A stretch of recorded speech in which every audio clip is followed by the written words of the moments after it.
Hey guys, Chase here with Silencer Shop. Welcome back to Shop Tips. I'm the main YouTube boy. I have a mustache. Yeah, that's pretty good.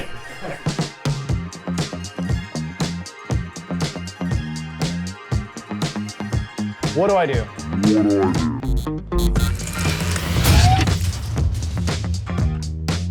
Howdy everyone, Chase and Garrett here with Silencer Shop. One of the most common questions we get is how to clean your silencer. And now we are super fortunate that there's actually really good cleaning solutions and cleaning solvents that make the process a whole lot easier. We see a lot of times where people have like a sealed rifle silencer, it's fully welded, not user serviceable, but they still want to maintain the can, get the best performance out of it, but there hasn't really been a good way to do that up until right now. That carbon can build up, and usually the performance for the can will still be good, but if you want to optimize it, cleaning might be a good idea. Yeah, as you're shooting rounds through those silencers, all the lead and carbon and gunk is kind of building up in there, takes up volume in the silencer. And on something like these 3D printed flow through or high flow systems where they have these really intricate gas paths in these small little crevasses, then you do need cleaning because those can get jammed up. They won't have the same high flow capabilities. They won't sound as good. So something like this absolutely needs cleaning. Your sealed rifle silencer that's using a traditional baffle stack is optional, but you will get better performance. Did you say crevasses? Yeah. It's crevices. Been listening to Bear Grylls a lot lately. No, it's crevices. I'm not crazy, it's crevices. You get snow bridges over crevasses. Over the past couple of years, we've seen a huge spike in technology when it comes to designing suppressors. We've seen obviously 3D printing, these low back pressure designs, getting really good sound performance and really low back pressure in compact packages. And as that technology increases, we also need a better way to clean and maintain these systems. So we have systems like these cleaning solvents that have also seen a huge increase in technology from back in the day when we would just use, CLP, or don't do this anymore, like the toxic dip cleaning solutions that were not very good for the environment, not good for you, not good for your silencers. Now there actually is good cleaning solutions. Hi, Billy Mays here with another fantastic product. The best ones that we have found are CAT206, specifically for titanium and Inconel silencers, and HUXWRX Suppressor sauce for everything else. Aluminum, stainless steel, stellite, anything like that can go in this one. Titanium and Inconel only in CAT206. These seem to be the best solutions that we found for cleaning silencers, and we'll show you the benefits of why you might want to take care of yours. We used to only be able to use, like an ultrasonic cleaner, which maybe you couldn't afford. You had to go to a gunsmith and pay a lot of money to do. Versus here, you can do these at home. Yeah, super simple. And guys, look, I get it. I'm on Reddit. Garrett's on Instagram. We see people talking about, hey man, I don't want to clean my gun. It's a pain. I get it. There is no discipline with the youth today. But this is super simple. You're not taking apart a gun, scrubbing it clean. It's literally dip a can in the solution and you're done. It couldn't be easier. Yeah. Suppressor sauce is HUXWRX's new cleaning solvent. Just to demonstrate, this used to be a bright, shiny, new 3D printed titanium Ventum 762, and now obviously it is not. So we want to restore that back to being clean, get all of our sound performance and flow through benefits back. And to do that, we're going to use suppressor sauce. Basically, it comes with these two packets here, Part A and Part B, as well as an activator for Part A. One of those is going to strip all of the carbon out of the silencer. The other gets rid of all the heavy metal, like the lead and copper deposits. We have a mix tube and a soak tube. Basically, we'll just mix up the concoction here, soak the silencer on the other side, wait a few hours, rinse it clean with some water, and you're good to go. Looking good. Yep, got a pump going. Another option was CAT206, and this is actually made specifically for Inconel or titanium suppressors. So that means any suppressors that are aluminum or steel, you wouldn't want to use with CAT206. Other thing to keep in mind is if you have any steel or aluminum parts as a part of your suppressor, you want to make sure that you remove it prior to cleaning. Now, whenever you're cleaning it with CAT206, the cool thing is if you have a CAT suppressor specifically, these are actually rated to withstand these solutions. So you can take your CAT suppressor, put it face down, and then use this as a cleaning solution tube. Yeah, another thing to hit on CAT206, it is technically a synthetic acid, so that means that it will eat through just about anything other than the titanium and Inconel, so end caps, mounts, any O-rings that might be in your silencer, make sure to remove them, otherwise you're gonna have a bad time. 100% Inconel or 100% titanium. anything that's not one of those two will get eroded. We watched it melt in an aluminum can one time. Yeah, that was actually pretty cool.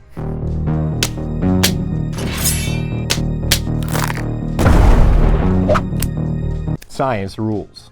All right, so for part one of suppressor sauce, you're gonna need your mix tube, as well as the packet A and the activator, as well as a little bit of clean water. Basically, all we're gonna do is take the first packet, add that powder into your mix tube, take your water, add it to this lower fill line, and then take your activator, add that whole bottle in here, give that a quick mix up with the included tongs, and then you can add water up to the upper fill line. One of the cool things you can do is actually weigh your suppressor before and after cleaning, because you can actually see all the carbon that is going to be removed.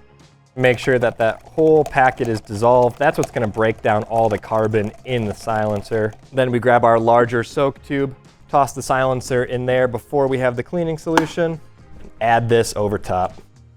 We'll let this sit for 2 to 3 hours, and then we can come back and do part B. That's gonna get rid of any of the lead and copper. A few moments later. So it's been 3 hours. Part A is done for the suppressor sauce. Pull out this core. Now, HUXWRX suppressor sauce is skin safe, but we're gonna use gloves just because there are dissolved metals and stuff in here, and that can be a little bit yucky. Just let this drain. Taking a look at it, obviously it is quite a bit cleaner. We got a lot of that carbon and gunk off. Now we're gonna do part B that's gonna remove all those heavy metals, strip this a little bit more, and then we'll rinse it clean. Get our mix tube back, and for part B, there's no activator. So we'll just open up the part B powder packet, pour that right into our mix tube.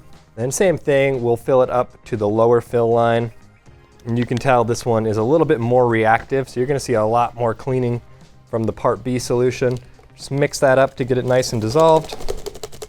Then you can fill that all the way up to the upper fill line. Put our Ventum core back into the soaking tube. Add the part B mixture.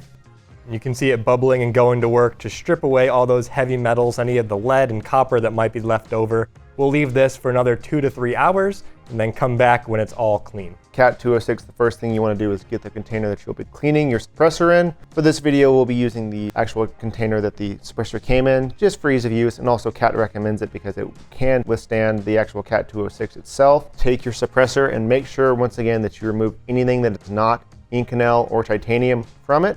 Place the suppressor muzzle forward. Take your CAT206, fill it up all the way until the suppressor is fully covered. As you can see, it's already reacting immediately, getting all the gunk and carbon off of that suppressor. It can stay in as short as 3 hours, but as long as 12 hours.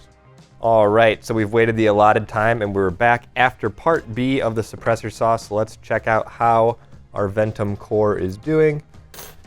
And obviously, compared to what we started with, this is looking a lot better. Some of it is just gonna be stained that black color because 3D printed titanium is a porous material, so you're not gonna get 100% of that color out of there, but you can tell that there's nothing stuck to these fins. They're actually kind of returning to the raw titanium color. This is gonna be plenty good for clearing out those paths, making sure that your Ventum or whatever other silencer you're dipping into the suppressor sauce is gonna get back to that perfect sound performance and that flow through or low back pressure design. All those vents are gonna be opened up and working. And I think it's important to note that one of the big advantages of suppressor sauce is that you can use whatever style of suppressor you want in this, including aluminum and steel baffles. So it's gonna be a more universal solution. With that, it might not be as optimized the way the CAT206 solution is, but being able to use it on whatever cans are in your collection is a huge advantage, even if that means maybe knocking off a little bit more of this carbon with a nylon brush once it's done. It's been 3 hours with this CAT WB, so let's see exactly how much better it is. Off the bat, you can automatically see a lot of the carbon buildup on that initial blast baffle has been removed, and then we're just gonna rinse that CAT206 out. This additional step is really gonna help clear out any carbon that has been knocked loose but isn't quite free of the suppressor. So anything that's just loosely hanging on, it's gonna go ahead and wipe out. And let this one air dry, and now it'll be good to go, ready to start shooting clean and suppressed.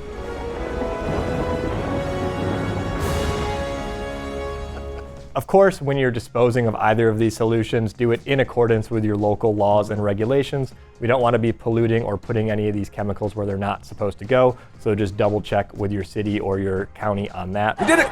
You did it clean! You made us proud! On the Ventum, it came out looking awesome. It's basically brand new, and we're gonna get all of that sound and flow through performance that we've been expecting from this can, and that is awesome. Same thing with the CAT WB. Looks brand new, like it just came from the factory, and it's gonna sound better, it's gonna be cleaner, and it's gonna help get the best performance from your suppressor over the long run. I think it's important to note that these cleaning solutions are obviously awesome for these 3D printed and sealed silencers, but you can also use them if you just have like a user serviceable 22 can and you don't want to scrub those baffles and mess around with wire brushes and ultrasonic cleaners.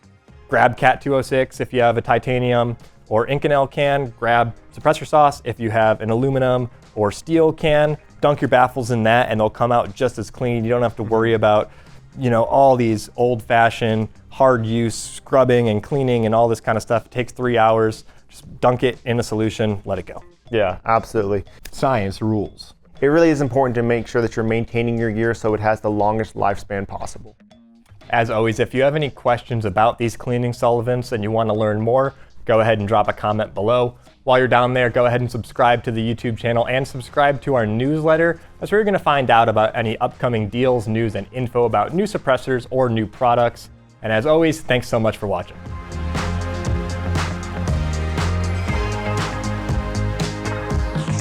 Good thing Texas is an open carry state.